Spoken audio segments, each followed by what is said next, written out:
금강산 절벽 위로 바닷바람이 울부짖었다. 이태성 중장이 말했다.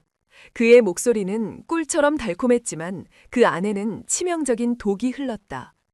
안서현, 넌 늘 계집의 분수에 맞지 않게 너무 똑똑했어. 찢어진 군복에 온몸이 상처투성이인 안서현 존장은 옛 스승의 눈을 똑바로 마주보았다. 이 배신에 대한 대가를 치르게 될 겁니다. 이태성이 야만적인 웃음을 터뜨렸다. 대가? 웃기는군. 넌 그저 등산을 하다 실종된 불쌍한 사람으로 기록될 뿐이야, 아이기스. 그는 그녀의 손에서 USB를 낚아챘다. 말이 끝나자마자 그는 온 힘을 다해 그녀의 가슴을 걷어찼다. 안서연의 움이 절벽 끝에서 튕겨나가 하얀 안개와 뾰족한 바위들 아래로 속수무책으로 추락했다. 그는 아래를 내려다보았다. 전설적인 방패라 할지라도 그 누구도 저 아래에서 살아남을 수는 없으리라는 확신에 찬 잔인한 미소를 지으며 대한민국 국방과학연구소 제7지하 실험실. 이곳의 공기는 인간의 온기 대신 차가운 오존 냄새와 거대한 슈퍼컴퓨터가 내뿜는 낮은 기계음으로 가득 차 있었다. 사방의 벽은 소음과 전파를 완벽하게 차단하는 합금으로 이루어져 있었고 수백 개의 센서가 깜깜이며 실내의 온도와 습도, 미세먼지 농도까지 나노 단위로 제어하고 있었다.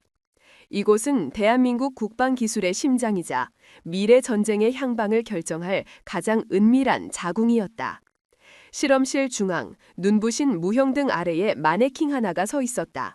그리고 그 마네킹은 현존하는 그 어떤 군복과도 비교할 수 없는 기이하고 아름다운 전투복을 입고 있었다. 표면은 빛의 각도에 따라 아주 미세하게 색이 변하는 액정 폴리머 섬유로 직조되어 있었다. 군복이라기보다는 마치 살아있는 파충류의 피부처럼 보였다. 프로젝트 에이기스 최종 충격 흡수 테스트 지금부터 시작한다. 통제실의 스피커를 통해 감정의 동요가 전혀 느껴지지 않는 여성의 목소리가 흘러나왔다. 그 목소리가 떨어지기 무섭게 실험실 천장에 고정되어 있던 육중한 강철추가 윙 하는 소리와 함께 고정장치에서 풀려나 중력의 법칙에 따라 마네킹을 향해 수직으로 추락했다. 시속 80km의 속도로 내리꽂히는 200kg의 쇳덩이. 그것은 전속력으로 달리는 덤프트럭과 충돌하는 것과 같은 충격량이었다. 모두가 숨을 죽였다. 끔찍한 파열음과 함께 마네킹이 산산조각 날 것이 분명했다. 하지만 예상했던 쿵 하는 굉음은 들리지 않았다. 대신 툭 하는 마치 두꺼운 고무 매트리스 위로 쇠구슬을 떨어뜨린 듯한 어이없을 정도로 가볍고 둔탁한 소리만이 울려 퍼졌을 뿐이다.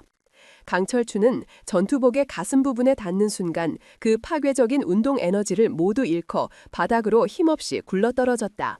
전투복의 표면은 충돌 지점을 중심으로 푸른 빛의 젤이 파도처럼 물결쳤다가 이내 아무 일도 없었다는 듯 원래의 모습으로 돌아왔다. 마네킹은 긁힌 자국 하나 없이 미동도 않고 그 자리에 서 있었다. 통제실의 유리창 너머에서 연구원들의 나지막한 탄성이 터져나왔다. 한 남자가 경외감에 찬 목소리로 중얼거렸다. 믿을 수가 없군. 충격 흡수율 99.8%. 이건 물리법칙을 거스르는 수준이야. 그때 통제실의 문이 열리고 한 여성이 들어섰다. 40대 후반으로 보이는 짧은 머리에 날카로운 눈매를 가진 여군이었다. 그녀의 전투복 어깨에는 빛나는 별 하나, 준장 계급장이 달려 있었다. 하지만 그녀의 존재감은 계급만으로는 설명할 수 없는 그 이상의 무게를 가지고 있었다. 그녀는 미래전 작전국장 내정자 안서현 준장이었다. 대한민국 육군이 보유한 가장 날카로운 창이자 가장 단단한 방패. 그녀의 별명은 에이기스였다. 신화 속 제우스가 사용했던 그 어떤 공격도 막아내는 무적의 방패. 그녀는 테스트 결과를 보여주는 모니터 화면에는 눈길도 주지 않았다. 그녀의 시선은 오직 유리창 너머 전투복을 입은 마네킹에 고정되어 있었다.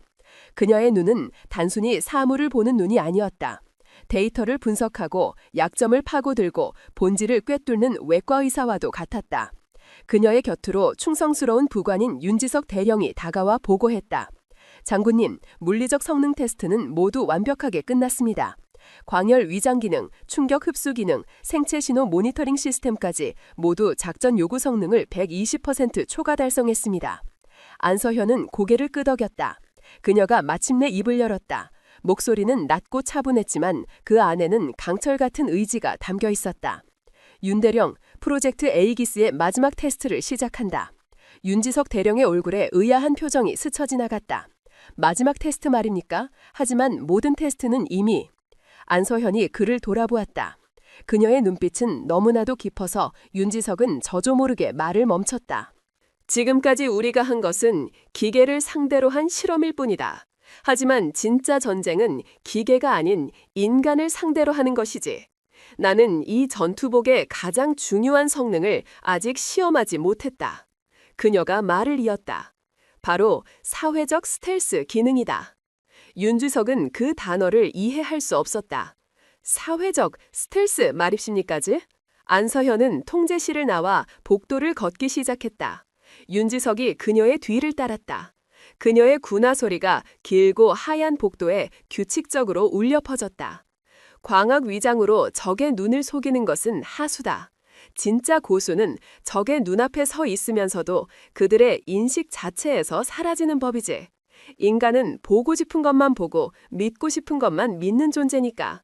인간 사회에서 가장 완벽한 스텔스는 기술이 아닌 편견과 무관심을 이용하는 것이다. 상대방으로 하여금 나를 스스로 없는 존재로 여기게 만드는 것. 그것이 내가 말하는 사회적 스텔스 기능이다. 그녀의 말은 마치 철학 강의 같았다. 윤지석은 여전히 그녀의 의도를 파악할 수 없었다. 장군님, 그래서 마지막 테스트를 구체적으로 어떻게 진행하실 계획이십니까? 두 사람은 마침내 그녀의 개인 연구실 앞에 멈춰섰다. 그녀는 지문과 홍채를 인식시켜 문을 열었다. 안은 통제실보다 더 복잡한 장비들로 가득했다. 내가 직접 입고 적진의 심장부로 들어간다. 윤지석의 얼굴이 하얗게 질렸다. 적진이라니요? 설마 북한에라도? 안서현은 그의 말을 잘랐다. 그녀의 입가에 아주 희미한 조소에 가까운 미소가 떠올랐다. 아니, 그보다 더 위험하고 더 교활한 적들이 우글거리는 곳으로. 그녀는 벽에 걸린 거대한 스크린을 켰다. 화면에 나타난 것은 적의 군사시설이 아니었다. 너무나도 익숙한 평범한 건물의 위성사진이었다. 계룡대, 대한민국 3군 통합본부. 윤지석은 자신의 눈을 의심했다. 계룡대 말입니까? 그곳이 왜? 윤 대령, 자네 눈에 저곳은 그냥 본부 건물로 보이나? 안서현이 물었다. 그녀의 손가락이 화면의 특정 건물을 가리켰다. 장교식당이었다. 저곳은 단순한 식당이 아니다. 계급과 파벌, 보이지 않는 암투와 신경전이 음식 냄새와 뒤섞여 떠다니는 대한민국 군 권력의 축소판이자 가장 치열한 격전지다. 나는 저곳에서 가장 약하고 가장 보잘것없고 가장 투명인간 취급을 받는 존재가 되어 그들의 편견과 오만이 어디까지인지 직접 내 눈으로 확인할 생각이다. 이제야 윤지석은 그녀의 계획을 어렴풋이 이해하기 시작했다. 그리고 그 이해는 곧 경악으로 바뀌었다. 설마 장군님께서 직접 그곳에 잠입하시겠다는 말씀이십니까? 어떻게? 안서현은 연구실 한쪽에 놓인 마네킹으로 다가갔다. 그 마네킹은 에이기스 전투복이 아닌 낡고 해진 회색 작업복을 입고 있었고 옆에는 싸구려 고무장갑과 락스 냄새가 희미하게 풍기는 대걸레가 놓여 있었다. 그녀가 선언하듯 말했다. 나는 박씨라는 이름의 나이 많고 못생긴 식당 청소부가 될 것이다. 윤지석은 순간 자신의 귀를 의심했다. 대한민국 육군 최연소 여성 장군이자 군의 미래를 책임질 천재 전략가가 식당 청소부로 위장하겠다고? 그는 저도 모르게 목소리를 높였다. 절대 안 됩니다. 장군님, 이건 너무 위험합니다. 장군님의 신변에 문제가 생길 수도 있고 무엇보다 이건 장군님에 대한 모독입니다. 어떻게 장군님께서 모독? 안서현이 그를 돌아보았다. 그녀의 눈빛은 차갑게 빛나고 있었다. 진정한 모독은 책상에 앉아서 현실을 외면하는 것이다, 윤대령. 나는 내 병사들이 입게 될 군복을 가장 혹독한 환경에서 직접 시험해야 할 의무가 있다. 포탄이 빗발치는 전쟁터만큼이나 인간의 추악한 본성이 그대로 드러나는 저 격전지 또한 에이기스가 반드시 극복해야 할 실전 상황이다. 그녀의 의지는 확고했다. 더 이상 반박은 무의미했다. 윤지석은 입술을 깨물며 고개를 숙였다. 명령대로 준비하겠습니다. 아니, 자네는 아무것도 준비하지 마라. 지금부터 나는 안서현 준장이 아니다. 자네는 나를 전혀 모르는 사람처럼 행동해야 한다. 이것 또한 테스트의 일부다.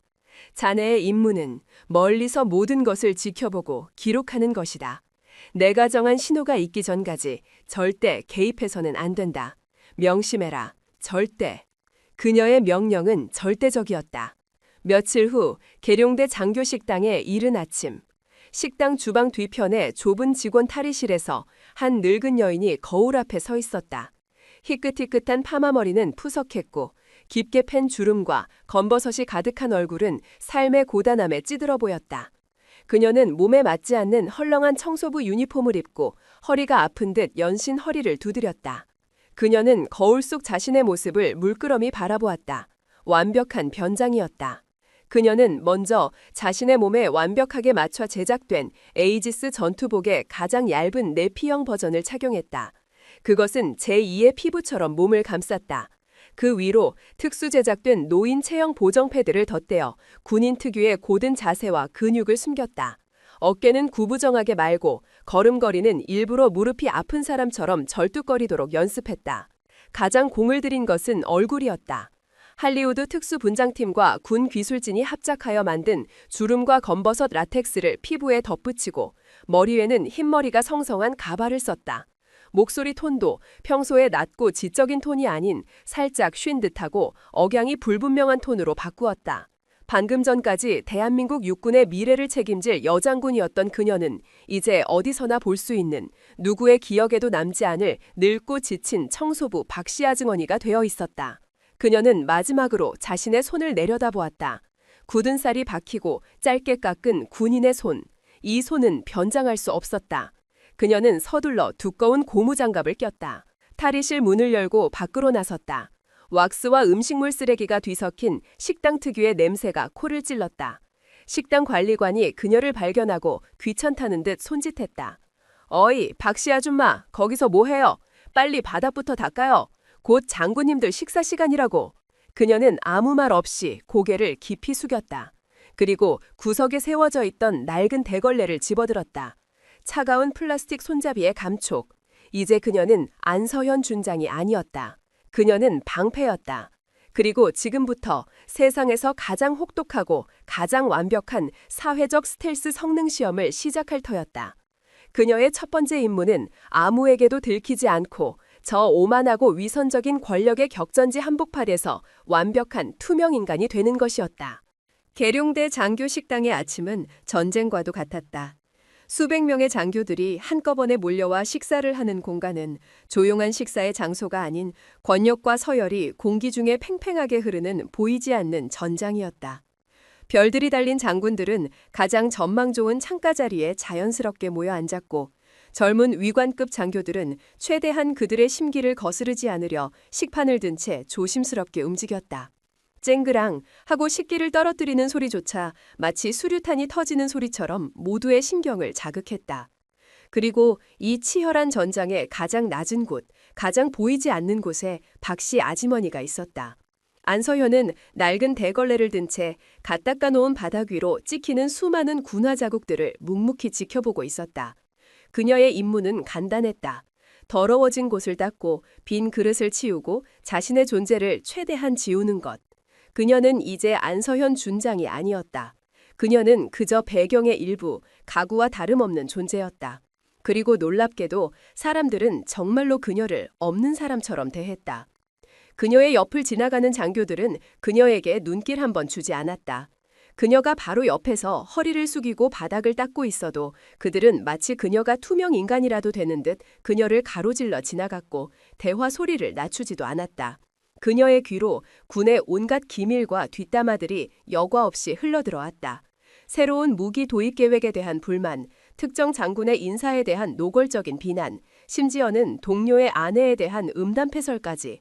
그들은 자신들의 대화를 듣고 있는 늙은 청소부의 귀를 그냥 벽에 달린 장식품 정도로 여기는 듯했다. 에이지스 시스템은 그녀의 귀에 꼽힌 작은 골전도 이어폰을 통해 이 모든 데이터를 실시간으로 기록하고 있었다. 이것은 단순한 뒷담화가 아니었다. 군 내부의 파벌, 개인적인 원한, 숨겨진 약점, 이 모든 것이 그녀의 데이터베이스에 차곡차곡 쌓이고 있었다. 그녀의 사회적 스텔스는 예상보다 훨씬 더 완벽하게 작동하고 있었다. 하지만 모든 이들이 그녀를 무시하는 것은 아니었다. 어떤 이들에게는 그녀의 존재가 무시의 대상이 아닌 경멸과 조롱을 퍼부을 수 있는 손쉬운 먹잇감으로 보였다. 그 첫 번째 포식자가 모습을 드러난 것은 점심시간이 막 시작되었을 무렵이었다. 한 무리의 소령, 대위급 장교들이 요란하게 웃으며 식당으로 들어섰다. 그 중심에는 유난히 목소리가 크고 거들먹거리는 태도의 소령이 있었다. 그의 명찰에는 박동훈이라는 이름이 새겨져 있었다. 그는 안서현이 미리 파악해둔 인물이었다. 이태성 중장의 라인을 타기 위해 온갖 아부와 뒷공작을 서슴지 않는 전형적인 정치군인이자 야심가. 그는 약자에게 강하고 강자에게 약한 비열한 속성을 완벽하게 갖춘 표본이었다. 박동훈 소령은 배식대에서 음식을 받던 중 일부러 미역국 그릇을 살짝 기울였다. 뜨거운 국물이 식판 밖으로 흘러넘쳐 깨끗하게 닦여있던 바닥으로 뚝뚝 떨어졌다. 주변에 있던 병사들이 움찔했지만 아무도 감히 그에게 뭐라고 하지 못했다. 박동훈은 마치 아무것도 모르는 듯 과장된 목소리로 소리쳤다. 어이쿠, 이런, 손이 미끄러졌네. 그의 시선은 정확히 근처에서 걸레를 빨고 있던 박씨 아주머니를 향해 있었다. 그것은 명백한 신호였다. 그의 옆에 있던 김민규 대위가 눈치 빠르게 맞장구를 쳤다. 아유, 소령님 괜찮으십니까? 옷은 안 젖으셨고요. 난 괜찮아. 근데 바닥이 이게 뭐야? 어이, 거기 청소하는 아줌마. 박동훈이 턱짓으로 그녀를 불렀다. 그녀의 새로운 역할에 대한 첫 번째 시험이었다. 안서현은 묵묵히 자리에서 일어나 젖은 걸레를 들고 그에게로 다가갔다. 그녀는 일부러 허리를 더 구부정하게 숙이고 힘겹게 무릎을 굽혔다. 그녀가 바닥에 엎드려 국물을 닦기 시작하자 박동훈과 그의 무리들이 그녀를 내려다보며 낄낄거리기 시작했다. 한 대위가 말했다. 아줌마, 손이 왜 그렇게 느려? 그러다 우리 소령님 미끄러지시겠네? 박동훈이 비웃으며 말했다. 됐어 임마. 저런 총구석에서 온 노인네가 뭘 알겠냐. 평생 저렇게 바닥이나 기면서 살았을 텐데. 그들의 대화에는 일말의 거리낌도 앞섰다. 그들의 눈에 바닥에 엎드린 늙은 청소부는 감정을 가진 인간이 아니었다. 그저 자신들의 지위와 권력을 확인시켜주는 움직이는 소품에 불과했다. 안서연은 아무런 대꾸도 하지 않았다. 그녀는 그저 묵묵히 바닥을 닦았다. 하지만 그녀의 귀에 꽂힌 이어폰은 모든 것을 기록하고 있었다. 박동훈의 목소리 톤, 단어 선택, 동공의 움직임, 그리고 주변인들의 미묘한 표정 변화까지. 에이지스 시스템은 이 모든 모욕을 인간의 공격성에 대한 데이터로 변환하여 차갑게 분석하고 있었다. 그녀의 심장은 분노로 뛰고 있었지만 그녀의 두뇌는 냉철한 분석기계처럼 작동하고 있었다. 그녀가 바닥을 다 닦고 일어서자 박동훈은 기다렸다는 듯이 한마디를 더 던졌다. 냄새나, 좀 떨어져요. 락스 냄새 때문에 밥맛 떨어지겠네. 그것은 결정적인 한마디였다. 주변에 있던 다른 장교들조차 살짝 미간을 찌푸릴 정도의 노골적인 인격 모독이었다. 안서연은 고개를 숙인 채 조용히 자신의 자리로 돌아갔다. 그녀의 굽은 등은 더없이 초라하고 나약해 보였다. 박동훈과 그의 무리는 만족스러운 웃음을 터뜨리며 자신들의 자리로 향했다. 그들의 첫 번째 사냥은 성공적이었다. 그날 이후 박동훈의 괴롭힘은 일상이 되었다. 그는 식사를 마친 뒤 일부러 식판에 밥풀과 반찬을 잔뜩 남겨 그녀가 치우기 어렵게 만들었다. 때로는 그녀가 막 닦아놓은 테이블 위에 음료수를 보란듯이 엎지르기도 했다. 그의 괴롭힘은 점점 더 대담해지고 교묘해졌다. 그는 다른 장교들, 특히 자신보다 계급이 낮은 이들 앞에서 그녀를 모욕함으로써 자신의 권위를 과시하고 무리의 우두머리임을 확인시키려 했다. 어이, 박씨, 여기 좀 와봐. 내 군화에 흙이 묻었는데 이거 좀 닦아봐. 당신 걸레는 더러운 거 닦으라고 있는 거 아니었어? 아줌마는 군대밥이 맛있어? 하긴 평생 굶다가 이런 밥 먹으면 진수성찬이겠지. 많이 먹어도. 당신 같은 사람 세금으로 먹여 살리려면 우리 같은 군인들이 얼마나 고생하는지 알아? 모욕은 바이러스처럼 번져나갔다. 처음에는 박동훈의 무리들만 그녀를 괴롭혔지만 곧 식당 내에 다른 젊은 장교들 몇몇도 그들의 행동을 따라하기 시작했다. 박씨 아주머니를 함부로 대하는 것이 마치 일종의 유행처럼 혹은 강자에게 동조하는 본능처럼 퍼져나갔다. 어떤 이들은 직접적으로 괴롭히지는 않았지만 그 광경을 보고도 못 본 척 외면하거나 심지어는 희미한 미소를 띠며 방관했다. 그들 모두가 공범이었다. 안서연은 이 모든 것을 묵묵히 견뎌냈다. 그녀는 단순한 피해자가 아니었다. 그녀는 위장한 과학자였고 이곳은 그녀의 실험실이었다. 그녀는 인간의 집단 심리가 어떻게 약자를 배척하고 악에 동조하며 방관으로 또 다른 폭력을 낳는지에 대한 생생한 데이터를 수집하고 있었다. 그녀의 분노는 개인적인 감정이 아니었다.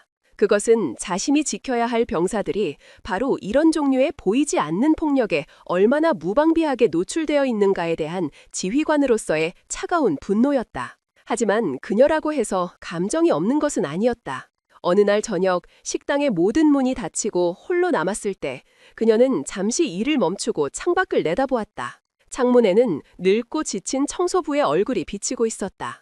그 순간 그녀는 자신이 정말로 박씨 아주머니가 된 것 같은 깊은 무력감과 외로움을 느꼈다. 그녀는 자신의 손에 낀 두꺼운 고무장갑을 벗었다. 그 안에는 굳은 살이 박힌 수많은 훈련과 전투를 거쳐온 군인의 손이 있었다.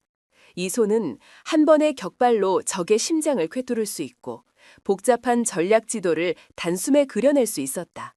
하지만 지금 이 순간 이 손은 그저 더러운 바닥을 닦는 걸레를 줄 뿐이었다.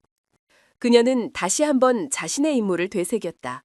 이것은 단순한 인내력 테스트가 아니다.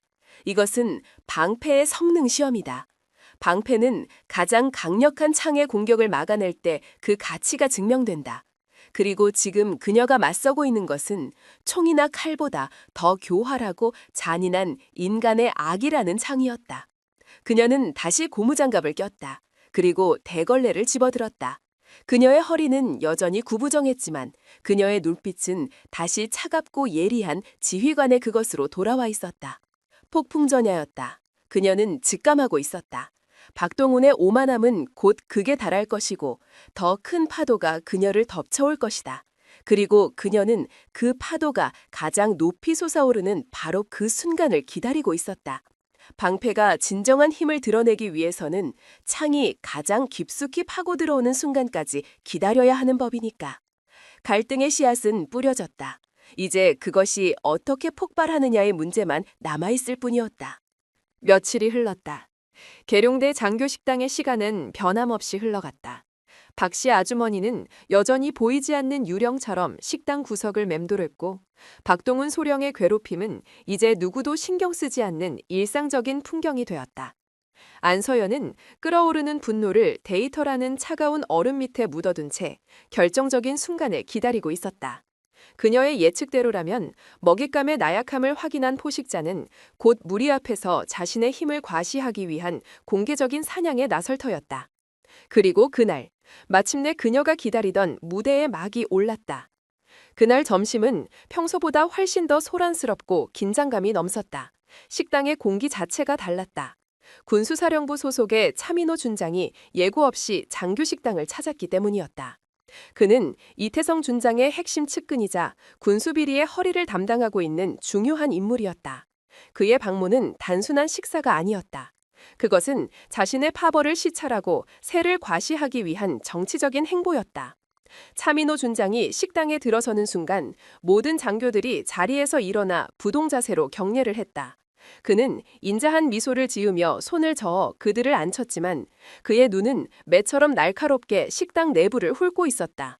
그는 자신의 영향력이 어디까지 미치는지, 누가 자신의 편이고 누가 아닌지를 가늠하고 있었다. 박동훈 소령에게는 절호의 기회였다. 그는 자신의 존재감을 차민호 준장에게 각인시키고 싶어 안달이 나 있었다. 그는 평소보다 훨씬 더 목소리를 높여 부하들을 챙기는 척했고 일부러 차민호 준장이 들으라는 듯이 군 기강에 대한 열변을 토했다. 하지만 그것만으로는 부족했다. 그는 더 확실하고 더 극적인 무언가가 필요했다. 바로 그때 그의 눈에 그것이 들어왔다. 식당 중앙 테이블 사이의 좁은 통로를 힘들게 지나가고 있는 늙고 초라한 청소부. 늘 그렇듯 아무도 그녀에게 길을 비켜주지 않았다. 그녀는 허리를 굽힌 채 다른 사람들의 식사를 방해하지 않으려 벽에 붙어 거의 기다시피 움직이고 있었다. 박동훈의 입가에 비열한 미소가 걸렸다. 완벽한 먹잇감이자 최고의 무대 소품이었다. 그는 이 보잘것없는 존재를 공개적으로 짓밟음으로써 자신이 얼마나 군기를 중요시하고 오염된 것을 용납하지 않는 강한 군인인지를 차민호 준장에게 보여줄 작정이었다. 이것은 단순한 괴롭힘이 아니었다. 그의 미래를 위한 투자이자 정치적인 쇼였다. 그는 일부러 차민호 준장에게 다가가 공손하게 말을 걸었다. 준장님, 식사는 입에 맞으십니까? 저희 식당이 시설은 낡았지만 병사들과 동일한 식단으로 동질감을 유지하려 노력하고 있습니다. 차민호는 만족스러운 듯 고개를 끄덕였다. 좋아. 보기 좋군, 박소령. 자네처럼 사소한 것까지 신경 쓰는 장교가 많아져야 해. 바로 그때였다. 박동훈은 마치 약속이라도 한 것처럼 박씨 어주머니가 물통을 들고 자신의 바로 등 뒤를 지나가는 타이밍을 정확히 계산하고 있었다. 그는 갑자기 몸을 돌렸다.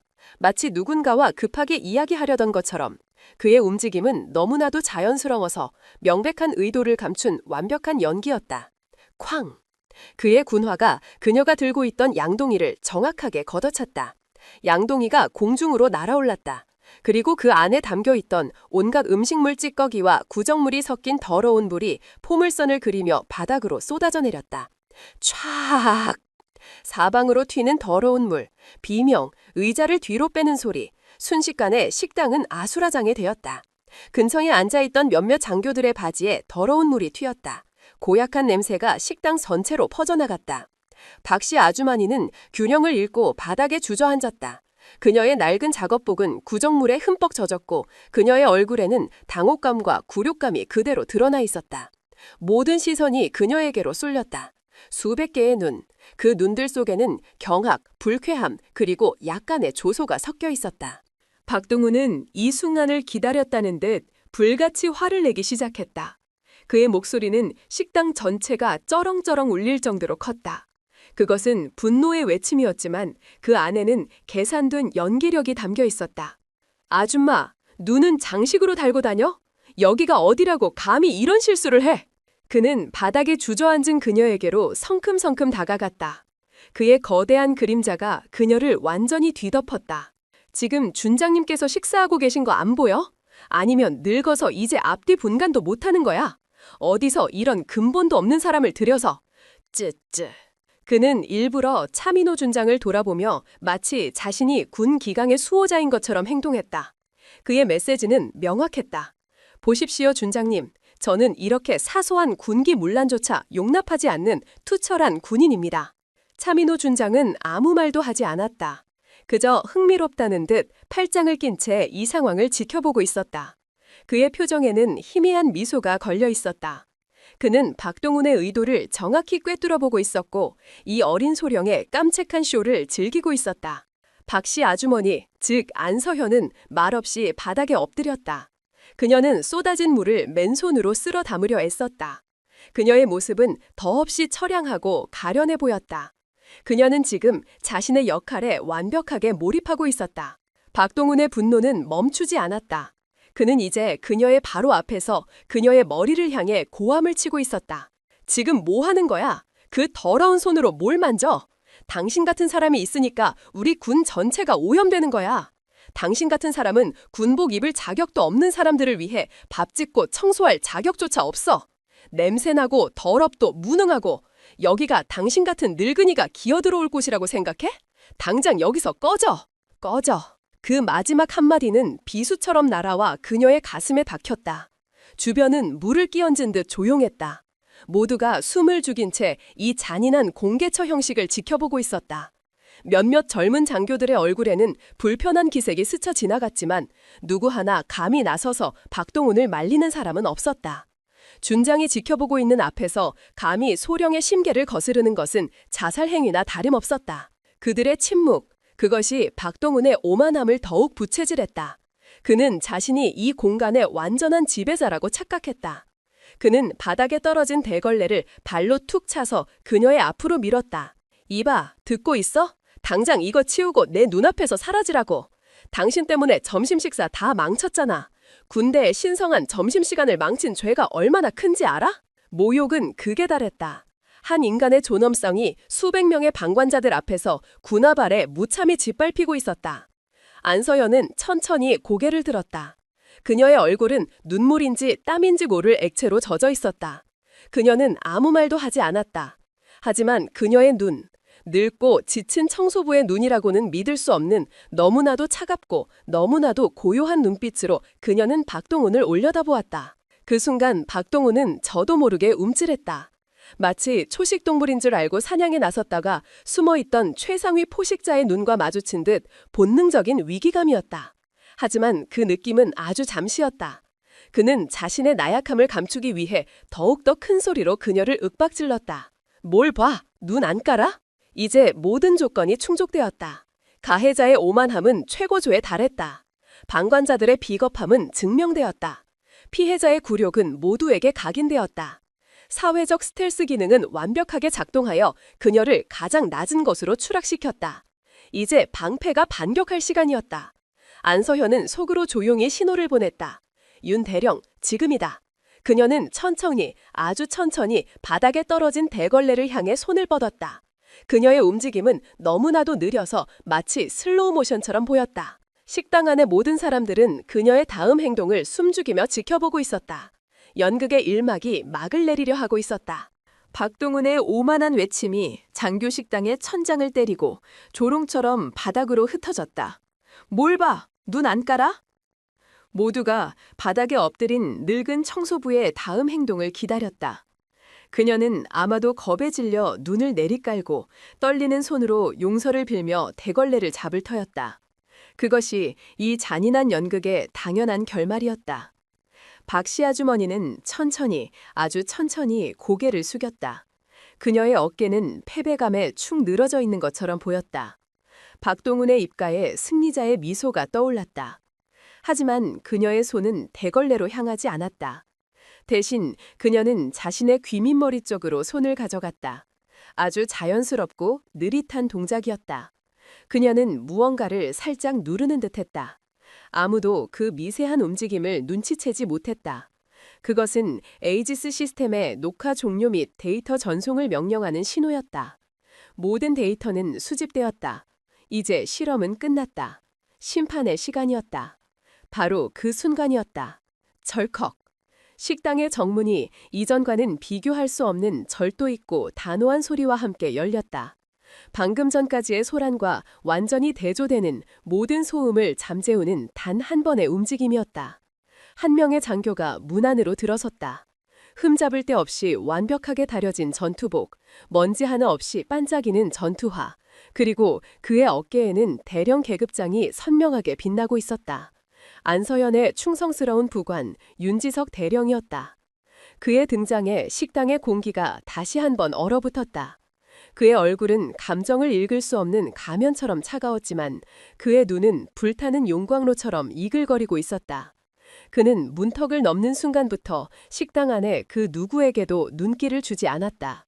그의 시야에는 오직 단 한 사람, 바닥에 엎드려 있는 초라한 청소부의 모습만이 존재했다. 그는 망설임 없이 성큼성큼 식당 중앙을 향해 걸어왔다. 그의 군화가 바닥에 부딪히는 소리가 마치 장송곡처럼 박동훈의 귓가에 울렸다. 뚜벅, 뚜벅, 뚜벅. 박동훈은 당황했다. 미르전 작전국 소속의 윤지석 대령. 그는 안서연 준장의 그림자로 불리는 군내에서도 손꼽히는 엘리트였다. 그런 그가 왜 여기에? 윤지석 대령은 박동훈 소령 따위는 안중에도 없다는 듯 그의 옆을 스쳐 지나갔다. 그는 차민호 준장에게 경례조차 하지 않았다. 그의 행동은 군의 모든 서열과 질서를 무시하는 오만하기 짝이 없는 행동이었다. 하지만 누구도 감히 그의 행동을 지적하지 못했다. 그의 몸에서 뿜어져 나오는 살기는 평범한 대령의 것이 아니었다. 그것은 전장에서 수십 번의 생사를 넘나든 베테랑 전사의 날 것 그대로의 위압감이었다. 그는 마침내 바닥에 주저앉은 박씨 아주머니의 바로 앞에 멈춰섰다. 그리고 식당 안의 모든 사람들이 자신의 눈을 의심하게 만드는 행동을 했다. 그는 한쪽 무릎을 꿇었다. 대한민국 육군 대령이 일개 식당 청소부 앞에서 기사가 왕에게 충성을 맹세하듯 무릎을 꿇은 것이었다. 그는 아무 말 없이 더러운 구정물에 젖어 있는 대걸레를 조심스럽게 집어들었다. 그리고는 두 손으로 마치 신성한 물건을 바치듯 그녀에게 공손히 내밀었다. 식당 안은 완전한 침묵에 휩싸였다. 시간마저 멈춘 듯했다. 사람들은 숨 쉬는 것조차 잊어버렸다. 그리고 마침내 윤지석 대령이 고개를 들었다. 그는 더 이상 박씨 아주머니를 보고 있지 않았다. 그의 시선은 식당 안의 모든 장교들, 겁에 질린 닥동은, 당혹스러운 표정의 차민호, 그리고 이 연극을 지켜본 수백 명의 방관자들을 향해 있었다. 그의 입이 열렸다. 그리고 그의 목소리는 천둥처럼, 신의 분노처럼 장교식당 전체를 뒤흔들었다. 에이기스, 장군님께 대하여 경례! 그것은 단순한 경례 구호가 아니었다. 그것은 선포였다. 가면을 벗기고 진실을 드러내는 신호탄이었다. 에이기스, 장군님. 그 두 단어가 사람들의 뇌리에 박히는 순간 모든 것이 바뀌었다. 차민호 준장의 입에서 들고 있던 숟가락이 쨍그랑 소리를 내며 바닥으로 떨어졌다. 박동은 소령의 무리들은 마치 단체로 심장마비라도 온 것처럼 얼굴이 새하얗게진 채 굳어버렸다. 그리고 가장 극적인 변화는 박동훈 소령에게서 일어났다. 그의 얼굴에서 핏기가 완전히 사라졌다. 불그락 푸르락 하던 그의 얼굴은 이제 죽은 사람처럼 창백해졌다. 그의 눈동자는 초점을 잃고 미친 듯이 흔들렸다. 그의 턱은 경련하듯 파르르 떨렸고 그는 무언가 말을 하려 했지만 목구멍에서는 오직 커헉 컥 하는 가래 끓는 소리만이 새어나올 뿐이었다. 자, 장군님. 그의 귓가에 자신의 목소리가 마치 다른 세상의 소리처럼 아득하게 들렸다. 그는 방금 자신이 무슨 짓을 했는지 깨달았다. 그는 그냥 늙은 청소부를 모욕한 것이 아니었다. 그는 대한민국 육군 준장, 그것도 군의 미래를 책임질 천재 전략가이자 에이지스라 불리는 살아있는 전설의 얼굴에 오물을 던지고 그녀를 바닥에 기게 만들고 꺼지라고 소리친 것이었다. 그 순간 바닥에 엎드려 있던 박씨 아주머니가 천천히 움직였다. 그녀는 윤지석 대령이 내민 대걸레를 받지 않았다. 대신 그녀는 자신의 머리에 손을 가져갔다. 그리고 푸석푸석한 흰머리 파마 가발을 아무렇지도 않게 벗어던졌다. 가발 아래에서 단정하게 자른 검은 머리카락이 드러났다. 다음으로 그녀는 자신의 얼굴에 손을 가져갔다.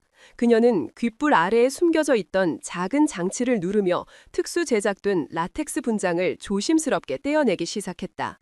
주름과 검버섯으로 가득했던 늙은 피부가 가면처럼 벗겨져 내렸다. 그리고 그 아래에서 날카로운 지성과 강인한 의지가 깃든 40대 여성의 본래 얼굴이 드러났다. 안서현 준장이었다. 그녀는 마지막으로 허리를 꼿꼿하게 폈다.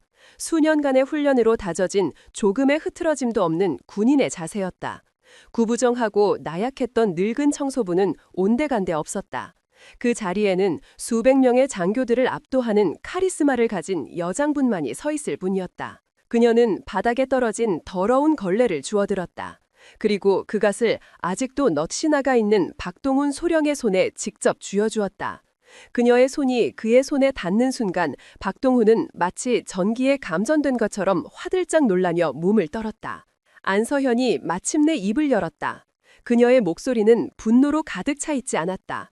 오히려 얼음처럼 차갑고 지극히 사무적이었다. 그래서 더 무서웠다. 박동훈 소령. 네, 아니, 그게... 박동훈은 자신도 모르게 군대식으로 대답하려다 말이 엉켜버렸다. 안서현은 그의 눈을 똑바로 응시했다. 그녀의 눈빛은 너무나도 깊어서 그의 비겁한 영혼의 가장 밑바닥까지 꿰뚫어보는 듯했다. 자네가 물을 쏟은 것 같군. 닦아라. 그것은 명령이었다. 거부할 수 없는 절대적인 명령. 박동훈의 뇌는 정지했다. 그는 자신이 뭘 해야 할지 이해하지 못했다. 하지만 그의 몸은 군인으로서 평생 훈련받은 복종의 본능에 따라 움직이기 시작했다. 그는 멍하니 손에 쥐어진 더러운 걸레를 들고 바닥에 무릎을 꿇었다. 대한민국 육군 소령이 수백 명의 동료들과 상관이 지켜보는 앞에서 자신이 어지른 더러운 물을 닦기 시작했다. 그의 어깨는 굴욕감으로 격렬하게 떨리고 있었다. 눈에서는 뜨거운 눈물이 쉴 새 없이 흘러나와 바닥의 구정물과 하나로 뒤섞였다. 그 광경을 지켜보던 차민호 준장은 얼굴이 굳어 있었다. 그는 이 상황이 자신에게도 불리하게 작용할 수 있음을 직감했다. 그는 서둘러 자리에서 일어나 안서현에게 다가가려 했다. 아니, 안 장군, 이게 무슨 오해가 있었던 것 같군. 박소령이 실수를... 하지만 안서현은 그의 말을 잘랐다. 그녀는 그에게 눈길조차 주지 않은 채 자신의 부관인 윤지석 대령에게 말했다. 윤 대령, 예, 장군님. 테스트는 성공적으로 끝났다. 사회적 스텔스 기능은 완벽하게 작동했고 인간의 편견이라는 가장 강력한 적의 방어선을 뚫어내 성공했다. 그녀는 윤지석과 그리고 이 자리에 있는 모두에게 이 모든 것이 계획된 실험이었음을 공개적으로 밝혔다. 그녀는 피해자가 아니었다. 그녀는 처음부터 끝까지 이 모든 상황을 통제하고 있던 실험의 주관자였다. 그녀의 시선이 다시 바닥을 닦고 있는 박동훈에게로 향했다. 그리고 아주 귀중한 부산물도 얻었지. 그녀는 자신의 가슴팍에 달린 눈에 띄지 않는 작은 브로치를 가리켰다. 박동훈 소령의 지난 며칠간의 모든 언행은 에이지스 시스템에 장착된 초소형 카메라와 마이크를 통해 HD 영상과 음성으로 완벽하게 기록되었다. 이것은 단순한 모욕죄의 증거가 아니다. 상급자의 지위를 이용한 지속적인 가혹행위이자 군의 명예를 실추시킨 명백한 품위유지 의무 위반이다. 감찰부에 정식으로 조사를 의뢰하도록 관련자 전원 한 명도 빠짐없이. 그녀의 마지막 말에 박동훈과 함께 그녀를 조롱했던 무리들의 얼굴이 사색이 되었다. 방관했던 다른 장교들 역시 고개를 숙였다. 이제 그들 모두가 징계조사의 대상이 된 것이다. 안서현은 더 이상 그들에게 관심을 두지 않았다. 그녀는 전신 윤지석 대령을 향해 말했다. 이곳은 이제 볼일 끝났다. 철수한다. 그녀는 더 이상 뒤도 돌아보지 않고 식당의 정문을 향해 걸어갔다. 윤지석 대령이 그녀의 뒤를 따랐다. 그녀가 지나가는 길을 장교들이 경외와 공포가 뒤섞인 눈으로 홍해처럼 갈라지며 터주었다. 이제 아무도 그녀를 박씨 아주머니로 보지 않았다. 그녀는 에이지스였다. 그리고 그녀의 심판은 이제 막 시작되었을 뿐이었다. 계룡대 장교식당 사건은 거대한 파문을 일으켰다. 청소부로 위장한 여장군 이야기는 군 내부를 넘어 언론에까지 새어나가며 대한민국을 떠들썩하게 만들었다. 여론은 안서현의 대담한 방식에 열광했다. 박동훈 소령을 비롯한 가해자들은 즉시 보직해임되어 군사법원에 회부되었고 방관했던 장교들 역시 강도 높은 감찰 조사를 받게 되었다. 에이기스라는 그녀의 별명은 이제 군 내부의 부패와 부조리를 척결하는 정의의 상징처럼 여겨졌다. 하지만 안서현은 승리에 도취하지 않았다. 그녀에게 식당 사건은 그저 프로젝트 에이지스의 수많은 테스트 중 하나였을 뿐이다. 그녀는 다시 국방과학연구소의 차가운 지하실험실로 돌아와 수집된 데이터를 분석하고 전투복의 마지막 개선점을 찾아내는 데 몰두했다. 세상의 소음으로부터 자신을 완벽하게 격리시킨 채. 그러던 어느 날 밤 모든 것을 바꿔놓는 한 통의 긴급 전문이 그녀에게 도착했다. 삐삐삐. 그녀의 개인 단말기에서 울리는 최고 등급의 보안 경보음이었다. 발신지는 국정원 해외정보국. 내용은 지극히 짧고 암호화되어 있었다. 독사가 접촉을 원함. 대상은 오직 에이지스. 독사. 그 이름을 보는 순간 안서현의 표정이 굳어졌다. 그는 북한 정찰총국 소속의 최상급 공작관으로 지난 10년간 한국과 미국의 정보기관이 애타게 쫓던 유령 같은 존재였다. 그런 그가 망명을 요청해왔다. 그런데 왜 하필 자심을, 그것도 군 내부의 암호명인 에이지스로 지목했단 말인가. 그녀의 머릿속에 5년 전의 악몽이 안개처럼 피어올랐다.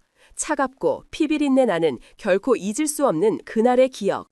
5년 전 압록강 인근 북중 접경 지역. 안서현은 당시 대령으로서 북한의 핵물질 밀거래 정보를 입수하고 이를 탈취하기 위한 극비 침투 작전 여명의 검을 현장에서 직접 지휘하고 있었다.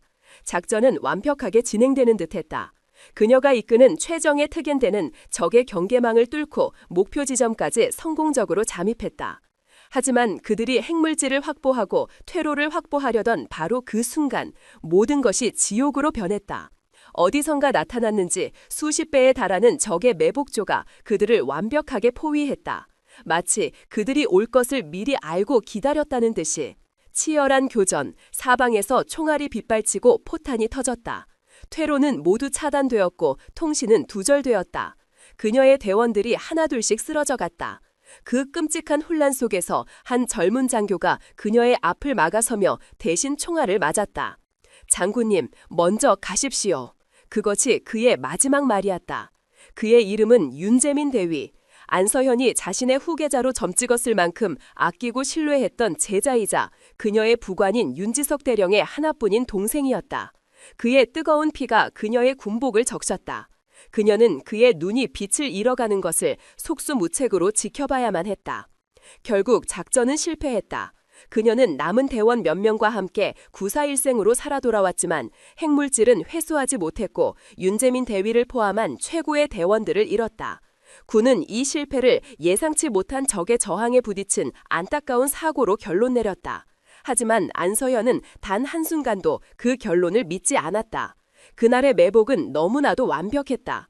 그것은 우연이 아니었다. 명백히 내부에 배신자가 있었다. 누군가 작전 정보를 적에게 팔아넘긴 것이었다. 하지만 그녀에게는 증거가 없었다. 지난 5년간 그녀는 잠들지 못하는 밤마다 그날의 전투를 복귀하며 배신자의 흔적을 찾아 헤맸지만 아무것도 발견할 수 없었다. 그것은 그녀의 영혼에 박힌 영원히 아물지 않을 파편이었다. 그리고 지금 5년 만에 그 지옥의 한가운데에 있었을 독사가 그녀를 찾고 있었다. 이것은 덧칠 수도 있었다. 하지만 그녀는 이 만남을 거부할 수 없었다. 윤재민의 마지막 모습을 떠올렸다. 그녀는 그에게 빚을 졌다. 진실을 밝혀야 할 빚. 며칠 후 인천항에 버려진 7번 부두. 밤안개가 자욱하게 깔린 부둣가는 마치 세상의 끝처럼 고요했다. 멀리서 들려오는 뱃고동 소리와 낡은 철판 위로 파도가 부딪히는 소리만이 유일한 소음이었다. 안서현은 홀로 어둠 속에 서 있었다. 그녀는 군복이 아닌 평범한 검은색 코트 차림이었다. 하지만 그녀의 몸 안에는 그녀의 피부처럼 밀착된 에이지스 전투복이 숨겨져 있었다. 그녀의 귀에는 초소형 통신 장치가, 눈에는 야간 투시 기능이 내장된 특수 콘택트 렌즈가 착용되어 있었다. 그녀의 주변 수백 미터 반경에는 윤지석 대령이 이끄는 특임대가 그림자처럼 매복해 있었다. 약속 시간이 되자 안개 속에서 한 인형이 나타났다. 마르고 키가 큰 남자. 그는 경계심 가득한 눈으로 주위를 살피며 천천히 그녀에게 다가왔다. 독사였다. 그의 얼굴에는 오랜 도피 생활의 피로와 불안이 깊게 새겨져 있었다. 그는 안서현의 앞에서 멈춰섰다. 둘 사이에는 차가운 바닷바람만이 흘렀다. 독사가 먼저 입을 열었다. 그의 한국어는 약간의 북한 억양이 섞여 있었지만 유창했다. 당신이 에이지스요? 내가 안서현이다. 원하는 게 뭐지? 안서현의 목소리는 차가웠다. 독사는 씁쓸한 미소를 지었다. 원하는 것, 자유, 그리고 속죄. 속죄? 그렇소. 나는 당신에게 빚을 졌소. 5년 묵은 빚이지. 그의 말에 안서현의 심장이 차갑게 내려앉았다. 5년 전 압록강에서 있었던 여명의 검 작전 기억하시오? 독사가 물었다. 안서현은 대답하지 않았다. 그녀의 눈빛이 칼날처럼 날카로워졌다. 그날 당신의 부대를 전멸 직전까지 몰고 간 매복 작전을 현장에서 지휘했던 것이 바로 나요. 독사는 담담하게 고백했다. 그의 눈에는 죄책감이 어른거리고 있었다. 우리는 당신들이 올 것을 정확히 알고 있었소. 시간, 장소, 침투 경로, 심지어는 당신 부대원들의 신상까지. 모든 정보가 우리 손바닥 위에 있었지. 그 정보는 우리 쪽에서 알아낸 것이 아니었소. 당신들 쪽의 누군가가 우리에게 아주 비싼 값에 팔아넘긴 것이었지. 안서현의 주먹이 자신도 모르게 꽉 쥐어졌다. 그녀의 예상이 5년간 그녀를 괴롭혔던 끔찍한 의심이 사실로 확인되는 순간이었다. 누구지? 독사는 고개를 저었다. 나도 그 배신자의 이름은 모르오. 모든 거래는 점조직을 통해 이루어졌고 나는 그저 하부 실행자였을 뿐이니까. 하지만 그 배신자는 우리에게 정보를 넘기면서 단 한 가지 조건을 걸었소. 바로 당신, 에이지스, 안서현만은 반드시 살려서 돌려보내라는 것이었지. 아마도 당신을 죽이면 너무 시끄러워질 거라고 판단했거나 혹은 당신을 살려둠으로써 더 큰 고통을 주고 싶었겠지. 부하들을 모두 잃고 작전 실패의 오명을 뒤집어 쓴 채 평생을 괴로워하도록. 그의 말은 비수처럼 날아와 그녀의 심장을 꿰뚫었다. 배신자는 단순히 정보를 판 것이 아니었다. 그는 그녀를 알고 있었다. 그는 그녀가 부하들을 얼마나 아끼는지, 작전 실패를 얼마나 치욕스러워하는지 정확히 알고 그녀에게 가장 잔인한 방식의 복수를 계획했던 것이다. 나는 그 거래가 마음을 들지 않았소. 군인 대 군인으로서 비겁한 방식이었으니까. 그리고 그날 당신 부대원들의 모습은 정말 인상적이었소. 특히 당신을 구하고 죽어간 그 젊은 대위. 그의 눈빛을 잊을 수가 없었지. 그는 죽는 순간까지도 적이 아닌 믿었던 아군에게 배신당했다는 사실은 꿈에도 몰랐을 거요. 독사는 품 안에서 작은 물건 하나를 꺼냈다. 검은색의 평범한 USB 메모리였다. 나는 지난 5년간 내 나름대로 그 배신자의 꼬리를 밟았소. 조직의 반역자로 찍혀 쫓기는 신세가 되면서까지. 그리고 마침내 그놈의 정체에 다가갈 수 있는 결정적인 단서를 손에 넣었지. 이 안에 그 모든 것이 들어있소. 그는 USB를 안서연에게 내밀었다. 이것이 내가 당신에게 갚는 빚이요. 그 젊은 군인에 대한 나의 속죄이기도 하고 이걸 당신에게 넘기는 대가로 나의 안전한 망명을 보장해 주시오. 독사의 망명 요청은 단순한 정보 거래가 아니었다. 그것은 5년 전 실패한 작전의 진실을 밝히고 죽은 제자의 원혼을 달래주기 위한 지독한 운명의 시작점이었다. 이제 이 임무는 국가의 임무가 아닌 그녀 자신의 임무가 되었다. 이것은 그녀의 스승으로서, 지휘관으로서, 그리고 한 명의 인간으로서 반드시 끝내야만 하는 고통스러운 복수극이었다. 안서연은 떨리는 손으로 USB를 받아들었다. 차갑고 단단한 감촉, 이 작은 물건 안에 5년간 그녀를 괴롭혔던 악몽의 실체가 담겨 있었다. 믿어도 되나? 그녀가 물었다. 독사는 자조적인 웃음을 지었다. 선택은 당신 몫이요. 하지만 한 가지 충고하지. 그 배신자는 당신이 상상하는 것보다 훨씬 더 깊고 어두운 곳에 있어. 이 USB를 여는 순간 당신은 당신의 모든 것을 걸어야 할 거요. 당신의 목숨, 명예, 그리고 당신이 믿었던 모든 것까지. 그의 말을 끝으로 독사는 몸을 돌려 다시 안개 속으로 사라졌다. 약속대로 윤지석의 부대원들이 나타나 그의 신병을 확보했다. 안서연은 홀로 남아 차가운 USB를 든 채 한참을 서 있었다. 바닷바람이 그녀의 뺨을 스치고 지나갔다. 그녀의 눈에 5년 만에 처음으로 뜨거운 무언가가 고이는 듯했다. 그녀는 통신장치를 통해 윤지석 대령에게 명령했다. 목소리는 미세하게 떨리고 있었다. 윤 대령, 자네 상을 불러주게. 지금 당장. 윤재민 대위의 친형 윤태준. 그는 한때 군 최고의 화이트 해커였지만 동생의 죽음에 충격을 받고 불명예 전역한 뒤 세상과 등을 진 채 살아가고 있었다. 이 암호를 풀 수 있는 사람은, 그리고 이 복수를 함께 해야만 하는 사람은 그밖에 없었다. 알겠습니다, 장군님. 그런데 무슨 일이십니까? 윤지석의 걱정스러운 목소리가 들려왔다. 안서연은 대답 대신 굳게 진 USB를 내려다보았다. 그리고 나지막이 을조렸다. 이제 전쟁을 시작해야지. 재민이를 위한 진짜 전쟁을. 판도라의 상자는 마침내 그녀의 손안에서 열리기를 기다리고 있었다. 서울의 변두리, 낡은 오피스텔 단지. 밤에 장막이 내려앉은 도시의 불빛들이 창밖으로 아득하게 펼쳐져 있었다. 하지만 그 화려한 야경과 대조적으로 오피스텔 내부는 차갑고 어두웠다.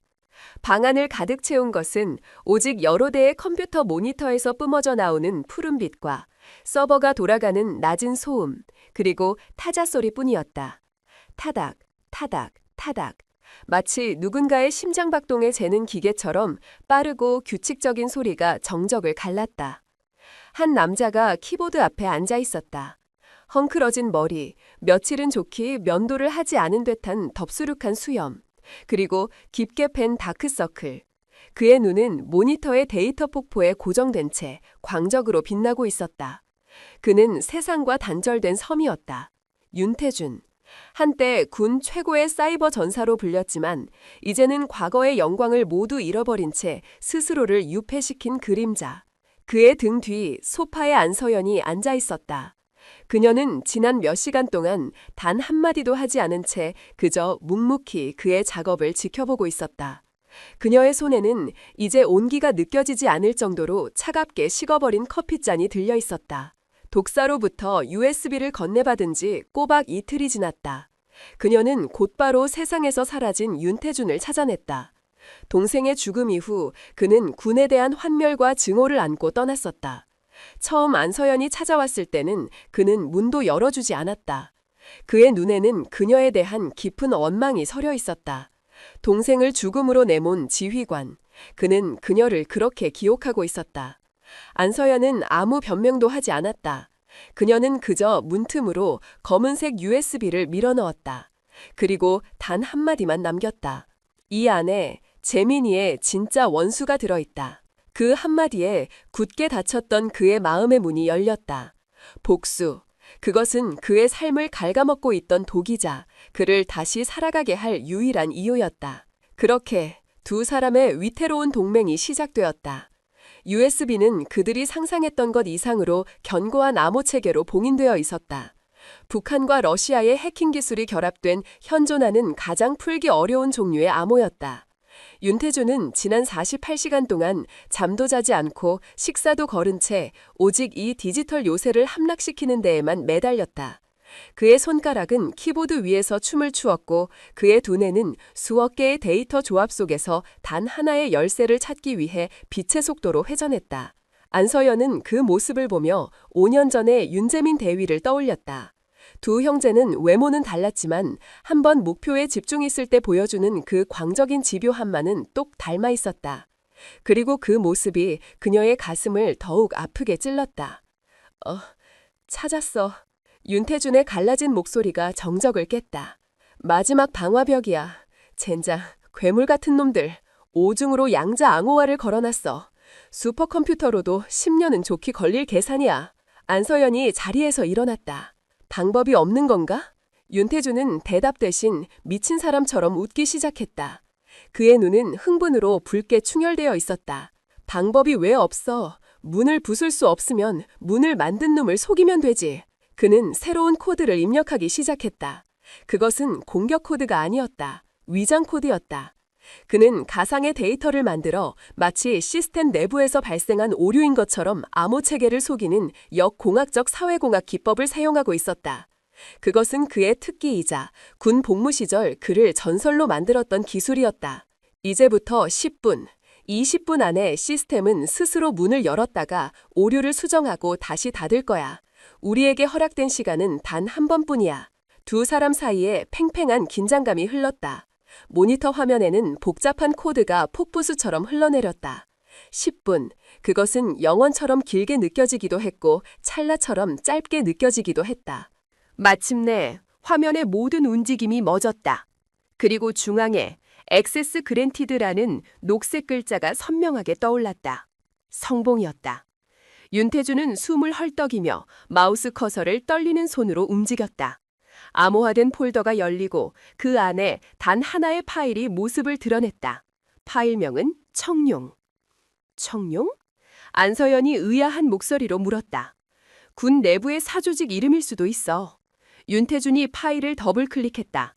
파일이 열리는 순간 두 사람은 숨을 멈췄다. 화면에 나타난 것은 복잡한 문서나 데이터가 아니었다. 그것은 너무나도 선명한 한 편의 영상 파일이었다. 날짜는 5년 전 여명의 검 작전이 있었던 바로 그날 밤으로 기록되어 있었다. 영상이 시작되었다. 장소는 고급 호텔의 스위트룸처럼 보였다. 화면 중앙 푹신한 가죽 소파에 한 남자가 앉아 있었다. 그는 최고급 와인이 담긴 잔을 우아하게 흔들고 있었다. 그의 얼굴은 그림자에 가려져 잘 보이지 않았다. 그의 앞에 다른 남자가 공손하게 서서 무언가를 보고하고 있었다. 보고하는 남자의 목소리가 흘러나왔다.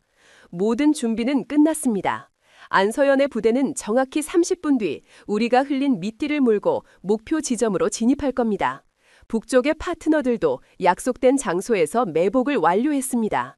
그녀의 부대는 도간에 둔 쥐신세가 될 겁니다. 소파에 앉은 남자가 나지막에 물었다.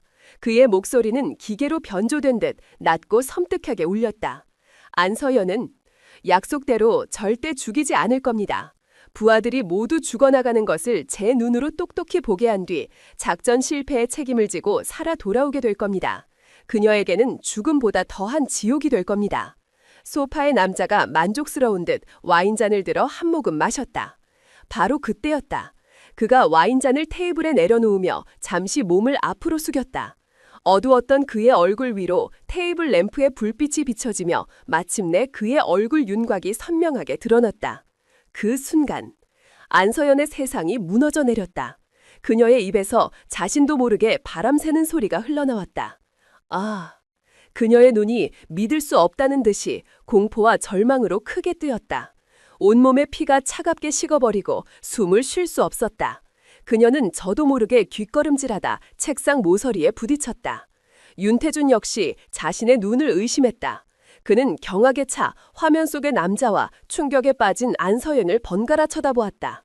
화면 속의 남자. 5년 전 여명의 검 작전의 실패를 가장 안타까워하며 그녀를 위로해 주었던 사람.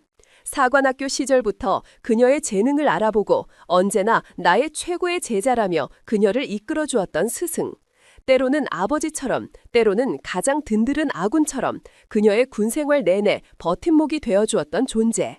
합동참모본부 작전본부장 이태성 중장이었다. 배신자는 멀리 있지 않았다. 가장 가까운 것에서 가장 따뜻한 얼굴을 하고 그녀의 등 뒤에 비수를 꽂을 준비를 하고 있었던 것이다. 안서연은 아무 말도 하지 못했다. 그녀의 머릿속이 하얗게 비어버렸다. 모든 것이 거짓이었다. 그의 칭찬, 그의 격려, 그의 가르침, 그 모든 것이 그녀를 더 높은 곳으로 올려 가장 절망적인 순간에 떨어뜨리기 위한 치밀하게 계획된 연극이었단 말인가. 그때 영상 속에서 이태성의 진짜 목소리가 흘러나왔다. 변조되지 않은 그녀에게 너무나도 익숙한 그 목소리였다.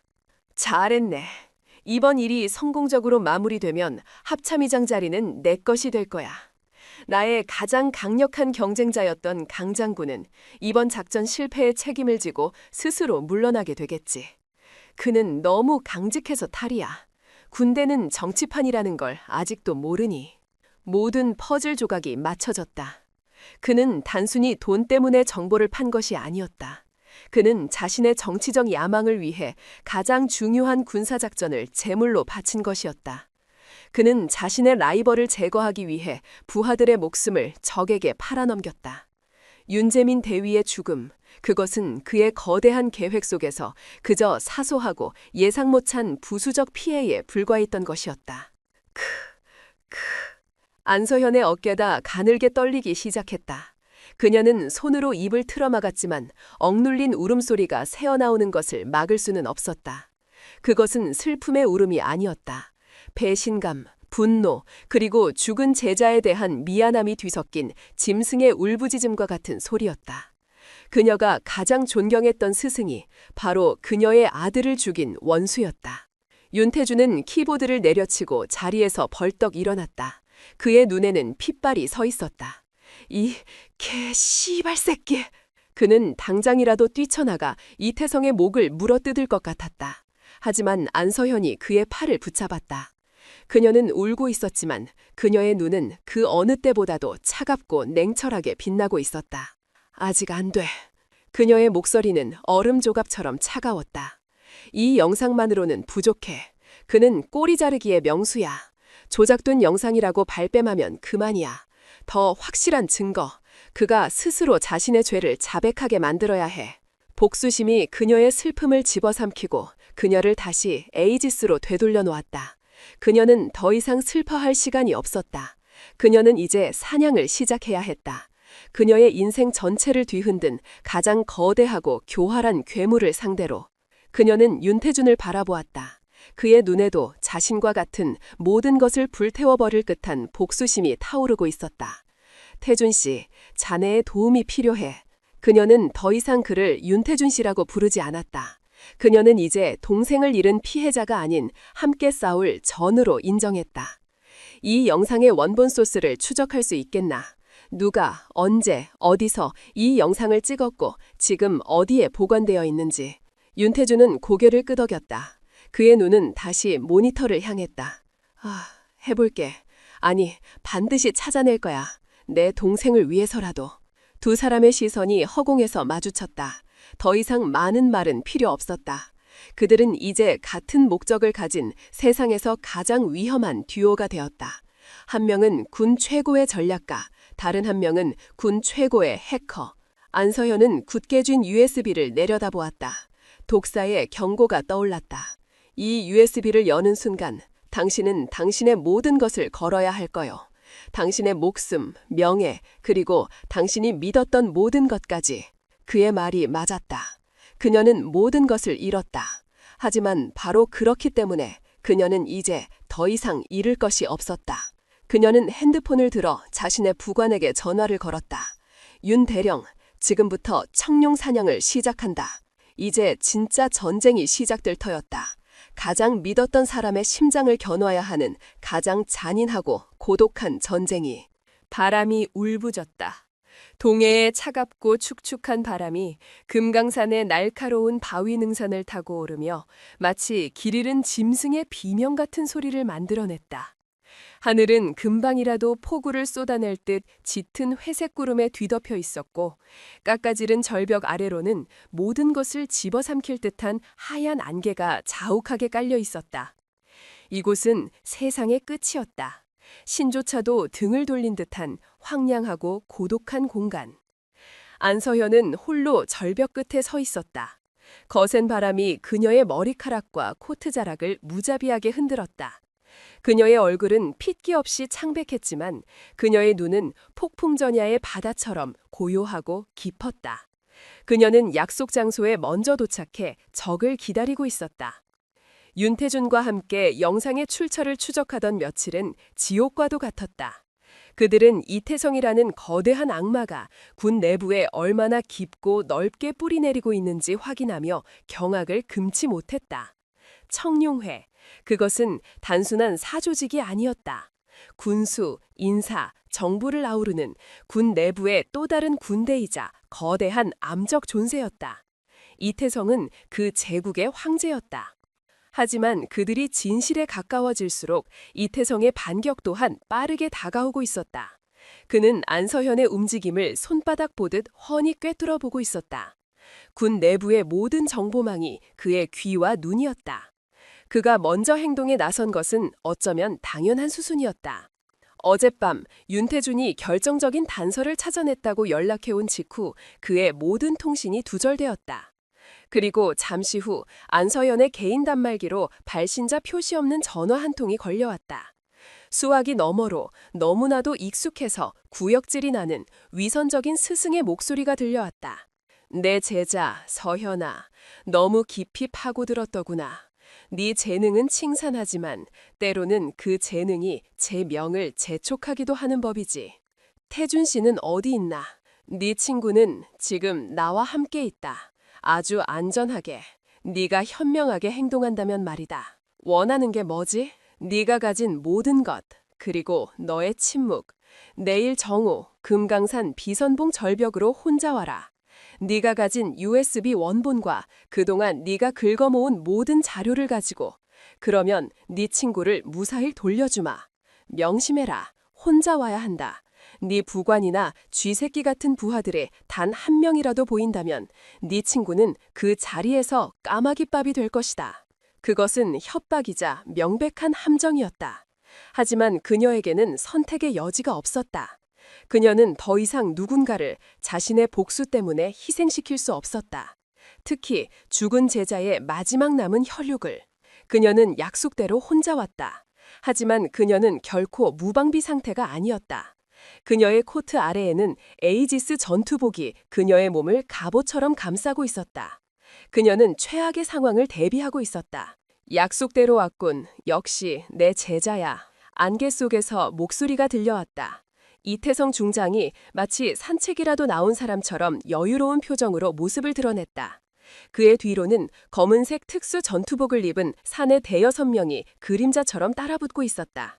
그들은 정규군이 아니었다. 이태성이 사적으로 고용한 돈으로 움직이는 용병들이었다. 그들의 눈에는 군인 특유의 충성심 대신 짐승의 잔인함이 번뜩이고 있었다. 그들 중 2명이 포박당한 채 입에 재갈이 몰린 윤태준을 끌고 나왔다. 그의 얼굴에는 구타의 흔적이 역력했고 그는 안서현을 보자 미안함과 분노가 뒤섞인 눈빛으로 몸부림쳤다. 안서현은 입술을 깨물었다. 분노가 머리끝까지 치밀어 올랐지만 그녀는 감정을 드러내지 않았다. 태준 씨를 먼저 풀어줘. 그러면 자료를 넘기지. 이태성은 즐겁다는 듯이 웃었다. 급하긴. 오랜만에 만났는데 스승에 대한 예의가 아니지 않나? 우리는 할 이야기가 많을 텐데. 그는 그녀에게 천천히 다가왔다. 그리고 그녀의 바로 앞에서 멈춰섰다. 그는 손을 뻗어 마치 먼지를 털어주듯 그녀의 뺨을 부드럽게 쓰다듬었다. 안서연은 온몸의 근육이 경직되는 것을 느끼며 그 혐오스러운 손길을 견뎌냈다. 내가 널 얼마나 아꼈는지 아나, 서연아.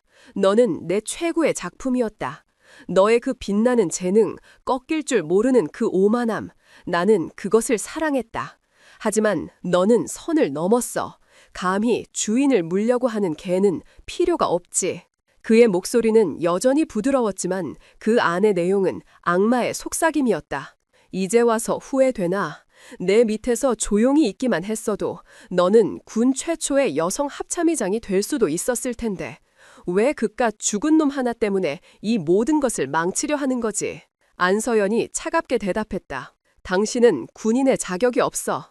아니, 인간의 자격조차. 그녀의 말에 이태성의 얼굴에서 마침내 부드러운 가면이 벗겨져 내렸다. 그의 눈에 살기가 번뜩였다. 입 다물어 이년아.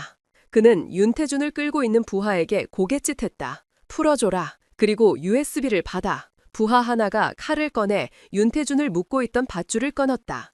자유로워진 윤태준은 거친 숨을 몰아쉬며 안서연에게 소리쳤다. 장군님, 안 됩니다. 이건 함정이에요. 시끄러워. 다른 부하가 개머리판으로 그의 복부를 강타했다. 윤태준이 컥 하는 신음과 함께 바닥에 쓰러졌다. 안서연은 품 안에서 USB를 꺼내들었다. 그리고 그것을 이태성을 향해 던졌다. 약속은 지켰다. 이제 그를 데리고 여기서 사라지지. 이태성은 날아오는 USB를 능숙하게 낚아챘다. 그는 그것을 확인하고는 만족스러운 미소를 지었다. 모든 증거가 이제 자신의 손안에 들어왔다. 그래, 약속은 지켜야지. 그는 윤태준을 향해 턱짓했다. 가보라, 네 주인에게로. 쓰러져 있던 윤태준은 비틀거리며 일어나 안서연을 향해 달려갔다. 안서연 역시 그를 부축하기 위해 앞으로 나섰다. 바로 그 순간이었다. 윤태준이 그녀의 곁을 스쳐 지나가는 바로 그 순간, 안서연이 그에게 등을 보이는 바로 그 찰나, 이태성의 눈빛이 변했다. 그의 입에서 뱀처럼 차가운 명령이 떨어졌다. 지금이다. 모든 것이 순식간에 일어났다. 안서연의 등 뒤에 서 있던 용병 하나가 소음기가 장착된 권총을 꺼내 윤태준의 등을 향해 발사했다. 픽 하는 바람 쐬는 소리. 하지만 총알은 윤태준에게 박히지 않았다. 안서연이 본능적으로 몸을 돌려 그의 앞을 막아섰기 때문이었다. 퍽! 둔탁한 소리와 함께 총알이 그녀의 어깨를 강타했다. 에이지스 전투복이 총알의 운동 에너지를 대부분 흡수했지만 뼈를 부수는 듯한 충격까지 막아주지는 못했다. 그녀의 몸이 휘청거렸다. 장군님, 윤태준이 비명을 질렀다. 하지만 그것은 시작에 불과했다. 이태성은 처음부터 그들을 살려보낼 생각이 없었다. 주변에 있던 용병들이 일제히 그녀에게 달려들었다. 네가 너무 많은 것을 알아버렸어, 서연아. 이태성이 차갑게 말했다. 안서연은 이를 악물었다. 그녀는 어깨의 고통을 무시하고 자세를 낮췄다. 그녀는 학자가 아니었다. 그녀는 전사였다. 첫 번째 용병이 휘두른 군용 단검을 그녀는 팔꿈치로 막아내고 동시에 그의 복부를 무릎으로 가격했다. 두 번째 용병이 날린 발차기를 그녀는 몸을 숙여 피하고 그의 다리를 걸어 넘어뜨렸다. 그녀의 움직임은 물 흐르듯 유려하고 치명적이었다. 하지만 그녀는 혼자였고 부상당한 상태였다. 상대는 6명의 훈련받은 살인 기계였다. 한 용병이 그녀의 등 뒤에서 쇠카이프를 휘둘렀다. 쾅 하는 소리와 함께 끔찍한 충격이 그녀의 등을 강타했다. 에이지스가 없었다면 척추가 부러졌을 공격이었다. 그녀는 비틀거리며 앞으로 고꾸라졌다. 용병들이 벌떼처럼 그녀에게 달려들었다. 군화발이, 주먹이, 쇠파이프가 비오듯 그녀의 몸 위로 쏟아져 내렸다. 퍽, 퍽, 퍽, 끔찍한 구타음이 바람소리에 섞여 울려 퍼졌다. 안서연은 의식이 흐려지는 것을 느꼈다. 그녀는 반격하려 했지만 몸에 힘이 들어가지 않았다. 5년 전 압록강에서의 악몽이 되풀이되고 있었다. 그녀는 또다시 무력하게 쓰러지고 있었다. 구타가 멈췄다. 그녀는 피와 흙먼지 범벅이 된 채 바닥에 쓰러져 가쁘게 숨을 몰아쉬었다. 이태성이 천천히 그녀에게 다가왔다. 그는 경멸과 혐오가 가득한 눈으로 그녀를 내려다보았다. 그는 군홧발로 그녀의 얼굴을 짓밟았다. 주제도 모르는 년, 운 좋게 별 하나 달았다고 네가 정말 뭐라도 된 줄 알았나? 군대는 남자들의 세계야. 너 같은 암캐가 설 자리가 아니라고. 그는 그녀의 머리채를 잡아 얼굴을 억지로 들어 올렸다. 그리고 그녀의 귓가에 독을 뿜어내듯 속삭였다. 네 놈의 그 잘난 제자 윤재민이도 이렇게 죽어갔다. 내 앞에서 살려달라고 개처럼 빌면서 말이야. 그것은 거짓말이었다. 하지만 그는 그녀에게 마지막 절망을 안겨주고 싶었다. 그의 말에 안서연의 흐릿했던 눈이 번쩍 뜨였다. 그녀의 눈에서 마지막 남은 증오가 불꽃처럼 타올랐다. 이 악마 같은... 그래, 악마. 그래서 어쩔 건데. 이태성은 그녀의 얼굴에 침을 뱉었다. 그리고 그녀의 손에서 아까 그녀가 던졌던 것과 똑같이 생긴 다른 USB를 빼앗았다. 그녀는 만일을 대비해 가짜를 준비했던 것이다. 그는 그것을 확인하고는 만족스럽게 웃었다. 멍청한 년, 니깟 놈의 잔꾀 따위 내 손바닥 아니지. 그는 자리에서 일어났다. 그리고 절벽 끝에 위태롭게 쓰러져 있는 그녀를 내려다보았다. 잘 가라, 에이지스. 지옥에 가서 네 제자놈에게 안부나 전해주려무나. 그는 도움닫기를 하듯 몇 걸음 뒤로 물러섰다. 그리고 온 힘을 다해 그녀의 가슴을 향해 달려와 군홧발로 걷어찼다. 쾅! 그것은 그녀가 절벽에서 처음 들었던 천둥과 같은 소리였다. 안서연의 몸이 아무런 저항도 하지 못한 채 허공으로 떠올랐다. 그녀의 시야가 한 바퀴 돌았다. 잿빛 하늘, 울부짖는 바람, 그리고 자신을 내려다보는 스승의 잔인한 미소. 그녀의 몸이 마치 부러진 날개의 새처럼 절벽 아래의 하얀 안개 속으로 끝없이 추락하기 시작했다. 이태성은 절벽 끝에 서서 그녀가 시야에서 완전히 사라질 때까지 지켜보았다. 그리고는 승리자의 미소를 지으며 몸을 돌렸다. 깨끗하게 처리해. 그의 명령에 용병들은 겁에 질려 떨고 있는 윤태준에게 다가왔다. 모든 것이 끝난 것처럼 보였다. 하지만 그들은 몰랐다. 안서연의 몸을 감싸고 있던 에이지스 전투복, 그 안에 생체 신호 센서가 그녀의 심박수가 급격히 떨어지고 신체가 자유 낙하하고 있음을 감지한 순간 자동으로 최고 등급의 비상 구조 신호를 발신하기 시작했다는 사실을, 그 신호는 수백 킬로미터 떨어진 곳 국방과학연구소의 안서현 직속 통제실, 그리고 그녀의 충성스러운 부관 윤지석 대령의 단말기로 빛의 속도로 전송되고 있었다. 방패는 부서진 것이 아니었다. 그것은 진짜 전쟁을 위해 잠시 숨을 고르고 있을 뿐이었다. 추락은 영원처럼 느껴졌다.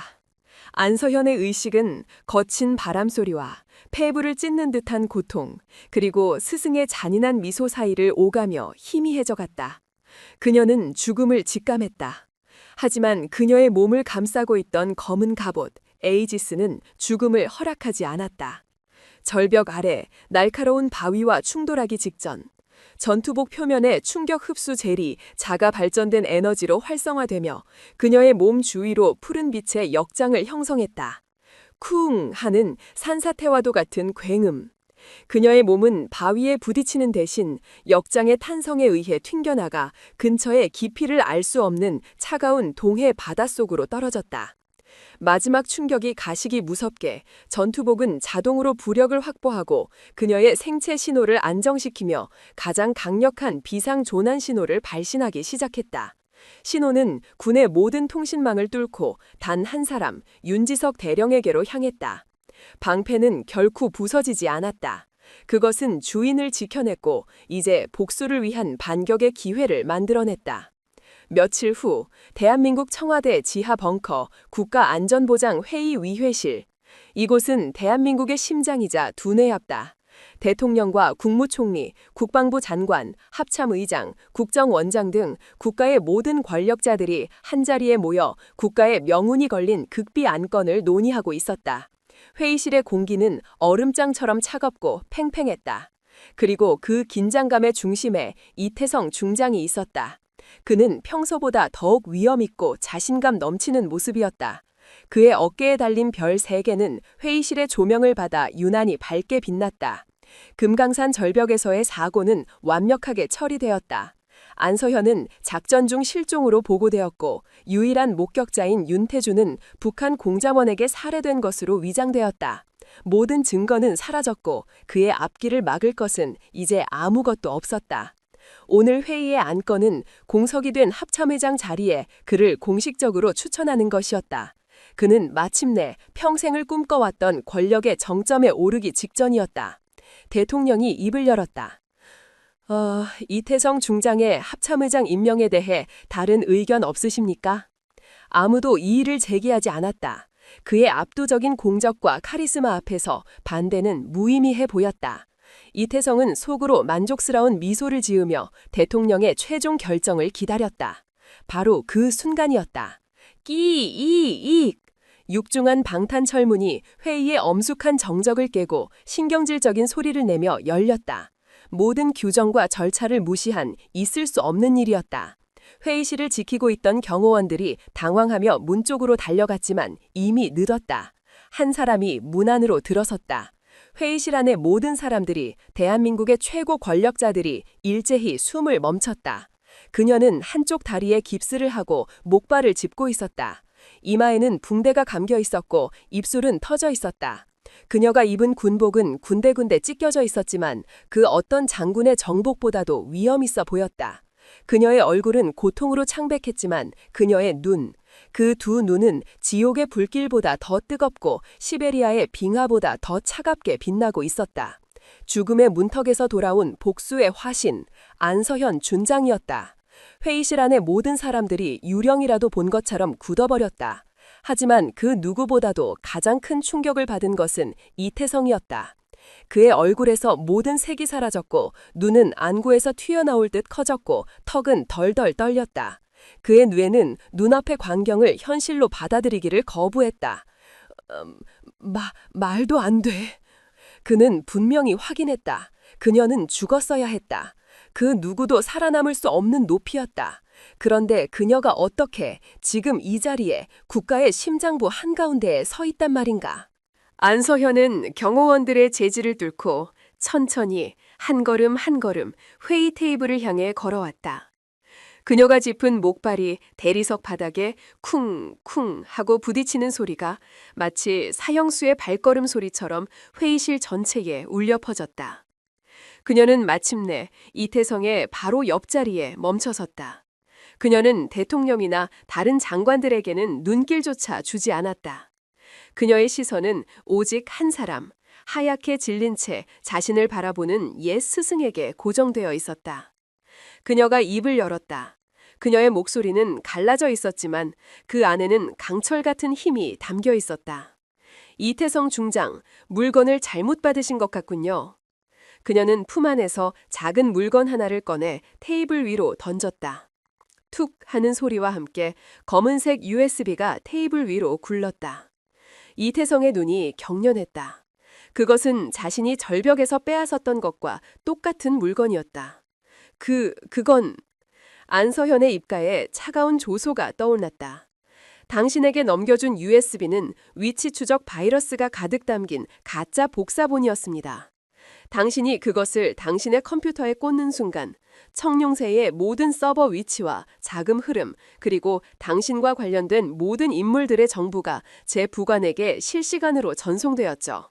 당신은 당신의 손으로 당신의 제국을 무너뜨린 겁니다. 그녀는 테이블 위에 놓인 진짜 USB를 가리켰다. 그리고 이것이 당신의 반역에 대한 모든 진실이 담긴 원본입니다. 그녀는 더 이상 이태성을 상대하지 않았다. 그녀는 대통령을 향해 몸을 돌리고 부상당한 몸으로 힘겹게 경례를 했다. 대통령 각하, 미래전 작전국장 안서현 준장, 늦게 보고드리는 것을 용서해 주십시오. 지금부터 군 내부의 적, 국가를 좀먹는 반역자 이태성 중장의 죄를 보고드리겠습니다. 그녀는 윤지석 대령이 미리 준비해둔 노트북에 USB를 꽂았다. 그리고 회의실의 거대한 메인 스크린에 모든 것을 연결했다. 화면에 5년 전 호텔 스위트룸의 영상이 나타났다. 이태성이 자신의 정치적 야망을 위해 부하들의 목숨을 팔아넘기는 바로 그 장면이었다. 그의 목소리, 그의 얼굴, 그 어떤 변명도 할 수 없는 완벽한 증거였다. 대통령의 얼굴이 분노로 굳어졌다.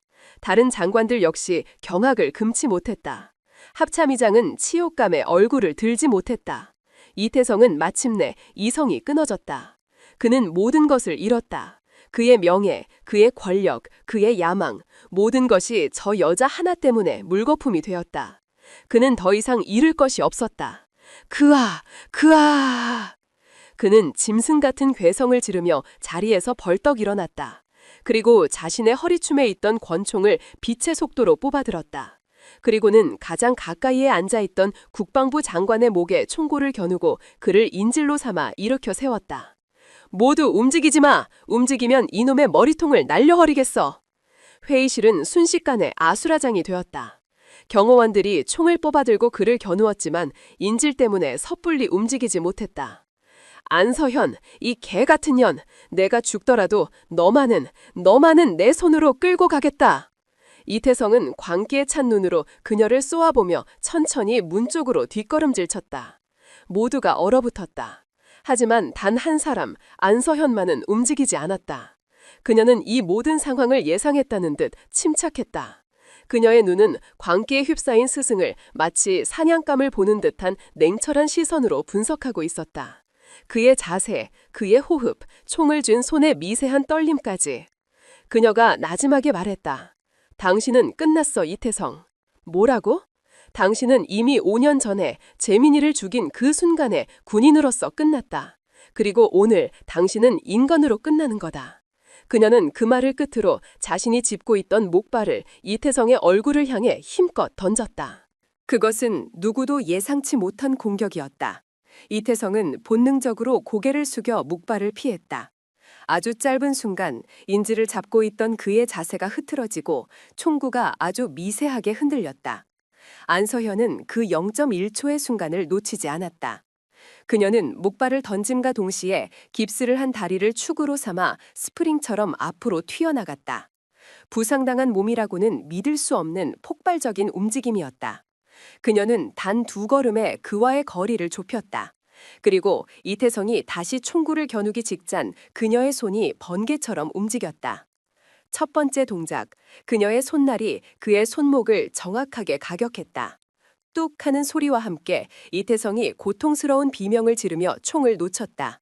두 번째 동작, 그녀는 그 기세를 몰아 그의 팔을 꺾어 어깨 관절을 탈골시켰다. 동시에 그녀의 다른 손이 인질이 된 국방부 장관을 안전하게 뒤로 밀쳐냈다. 세 번째 동작, 마침내 그녀의 주먹이 이태성의 턱을 향해 쇄도했다. 그녀의 모든 분노, 죽은 제자의 원환, 배신당한 세월의 고통을 모두 담은 마지막 일격이었다.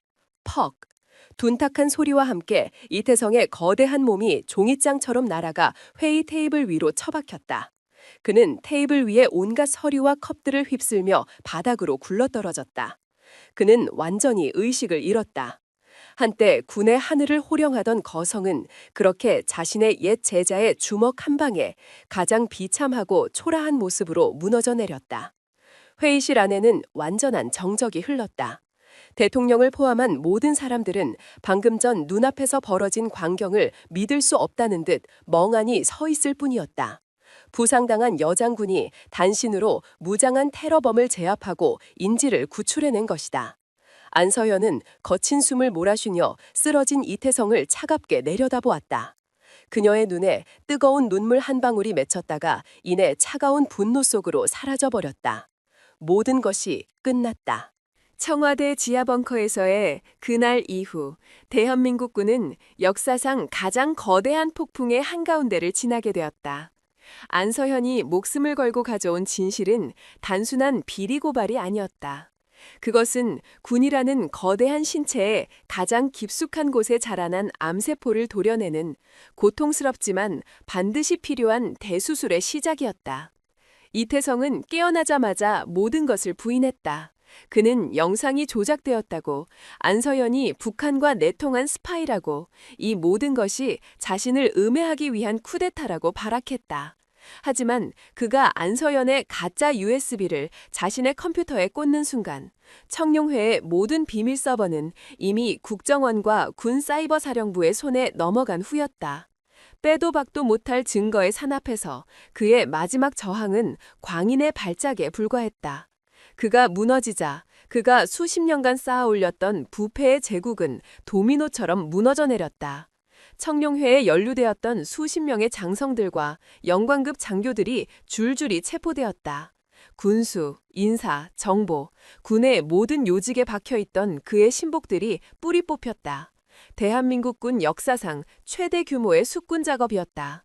그 과정에서 계룡대 장교식당에서 안서현을 모욕했던 박동훈 소령과 그 무리들의 죄상 또한 다시 수면 위로 떠올랐다. 그들은 단순히 청소부를 괴롭힌 것이 아니었다. 그들 역시 청룡회의 말단 조직원으로서 이태성의 라인을 타기 위해 온갖 비리와 아첨을 일삼았던 것이 드러났다. 그들은 군사재판에 회부되어 불명예 전역이라는 가장 치욕스러운 최후를 맞이했다. 정의는 가장 작은 불의조차 용납하지 않았다. 시간이 흘렀다. 거대한 폭풍이 휩쓸고 간 자리에 상처는 남았지만 공기는 한결 맑아졌다. 군은 아물 수 없는 상처를 입었지만 동시에 썩은 부위를 도려내고 새살이 돋아날 기회를 얻었다. 몇 달 후 초겨울에 찬바람이 부는 국립서울현충원. 낙엽이 모두 떨어져 앙상한 가지만 남은 나무들 사이로 한적한 묘역이 펼쳐져 있었다. 장군 묘역이 아닌 전투 중에 순직한 젊은 군인들을 위한 평범한 묘역이었다. 두 사람이 나란히 한 묘비 앞에 서 있었다. 한 명은 이제 목발 없이도 걸을 수 있게 된 안서현 준장이었다. 그녀의 몸에는 아직 희미한 흉터가 남아 있었지만 그녀의 눈은 그 어느 때보다도 평온하고 깊었다. 다른 한 명은 헝클어졌던 머리를 짧게 자르고 덥수룩했던 수염을 말끔하게 민 윤태준이었다. 그는 더 이상 어둠 속에 숨어 지내는 그림자가 아니었다. 그는 동생의 복수를 끝낸 형으로서 그리고 새로운 삶을 시작하려는 한 명의 인간으로서 그 자리에 서 있었다. 그들의 앞 차가운 대리석 묘비에는 젊은 군인의 사진과 함께 이름 석자가 새겨져 있었다. 육군 대위 윤재민. 사진 속에 그는 5년 전 그날처럼 앳되고 장난기 넘치는 미소를 짓고 있었다. 마치 지금이라도 장군님 오늘 날씨 진짜 좋습니다 라고 외치며 달려올 것만 같았다. 안서현은 품 안에서 하얀 국화꽃 한 송이를 꺼내 묘비 앞에 조심스럽게 내려놓았다. 윤태준 역시 말없이 국화꽃을 그 옆에 나란히 놓았다. 차가운 바람이 두 송이의 국화꽃을 부드럽게 흔들었다. 한동안 침묵이 흘렀다. 그 침묵 속에서 두 사람은 각자의 방식으로 윤재민과 마지막 인사를 나누고 있었다. 먼저 침묵을 깬 것은 윤태준이었다. 그의 목소리는 이전의 분노와 슬픔 대신 한결 차분하고 후련한 감정이 담겨 있었다. 이제 동생도 편히 눈을 감을 수 있겠지요. 안서현은 대답 대신 멀리 보이는 서울의 하늘을 물끄러미 바라보았다. 회색빛 겨울 하늘은 차가웠지만 구름 너머에는 분명히 태양이 빛나고 있을 터였다. 그녀가 나자금이 말했다. 아니, 편히 눈을 감는 게 아니야. 윤태준이 의아한 눈으로 그녀를 돌아보았다. 이제부터 재민이 같았던 수많은 젊은 군인들이 진정으로 눈을 뜨고 살아갈 수 있는 군대를 만들어야지. 그들이 마땅히 누렸어야 할 정의롭고 명예로운 군대 말이야. 우리의 싸움은 이제 겨우 시작된 거야. 그녀의 말에는 슬픔이나 회한이 아닌 미래를 향한 조용하고 단단한 결의가 담겨 있었다. 그녀는 과거에 얽매여 있지 않았다. 그녀는 이미 다음 전장을 앞으로 나아가야 할 길을 보고 있었다. 바로 그때였다. 우웅. 그녀의 주머니에서 새로운 군용 단말기가 진동했다. 그녀는 잠시 망설이다가 전화를 받았다. 수화기 너머로 대통령 비서실장의 목소리가 들려왔다. 안 장군님, 죄송하지만 지금 바로 복귀해 주셔야겠습니다. 서해상에서 새로운 위협이 포착되었습니다. 새로운 임무였다. 새로운 위기, 그리고 새로운 싸움. 그녀의 평화는 길지 않았다. 어쩌면 그녀의 운명은 평생을 이 나라의 방패로서 끊임없이 다가오는 위협과 싸워야 하는 것일지도 몰랐다.